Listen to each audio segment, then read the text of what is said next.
developing nation in the middle of the Atlantic, and we have great challenges in ocean water.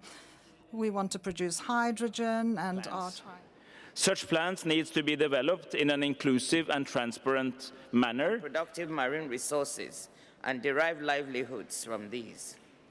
Every day, millions of men... really innovation, incredibly important, and also walking the talk. And thank you on behalf of everybody in terms of the contribution the EIB is making. New investments in security of water supply, in wastewater treatment, in solid waste and storage. With that, I have the great pleasure of opening the floor for interventions. And I now call upon His Excellency, the Prime Minister of Fiji, speaking on behalf of the Pacific Island Forum. Prime Minister, the floor is yours.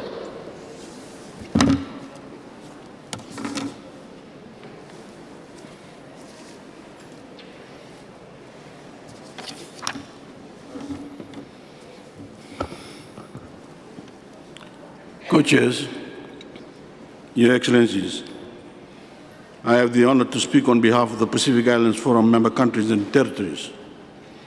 I am grateful to Norway and Cabo Verde co-chairing this dialogue. Your Excellencies, Pacific Islanders don't need scientific reports to tell us that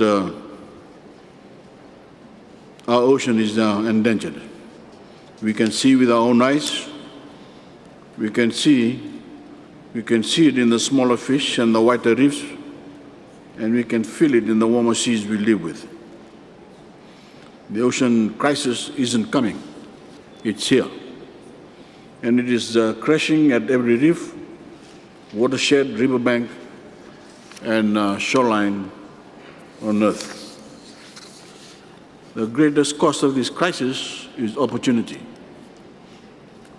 By 2030, the ocean's contribution to the world economy could double to reach $3 trillion. And that doesn't even consider the unaccounted benefits of climate regulation and coastal protection the ocean provides us. But if we stay the course of unchecked emissions, pollution and exploitation, our oceans will never be as healthy as they are today, nor as capable of defending us. Across the blue frontier of the Pacific continent, there is a huge potential for ocean-based jobs and industries. Fiji is proving that there's no either-or between preserving marine ecosystems and developing an ocean economy. That is simply a false choice. We can unlock ocean-based growth and strike a responsible balance between growth, social inclusion, livelihoods, and nature. We can create sustainable blue income that feeds directly back into our societies, helping rebuild from disasters and boosting climate resilience. We know this because we are doing this.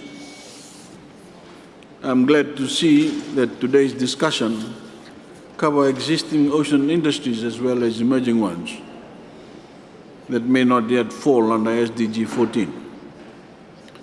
We should be pushing the envelope because as hard as Fiji fought to secure a global goal on ocean, I worry that its scope is far from bold enough. The ocean is the most important set of lungs on Earth, yet it is the least funded of all SDGs. Of the estimated $174 billion needed per year to preserve ocean health and realize SDG 14 by 2030, make a mix of $8 billion in philanthropy and $5 billion in official development assistance has been invested. Societies are built and defined by what they value. As I keep saying, realizing that ocean's full potential starts by recognizing it. There are almost no major markets for the ocean's most important service, such as carbon sequestration and coastal protection.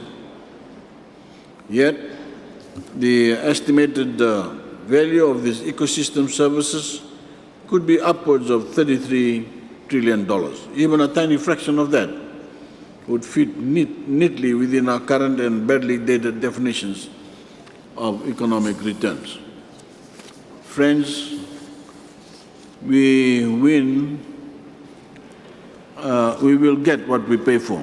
And if we don't invest in sustaining ocean life, there won't be anything left in our ocean to protect.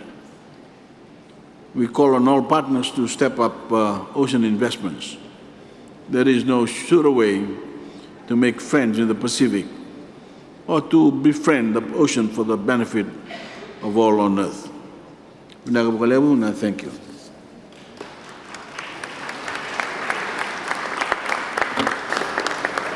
I thank the Prime Minister of Fiji on behalf of the Pacific Islands Forum for his statement, and indeed, sir, sticking to time. Excellent. Thank you so much.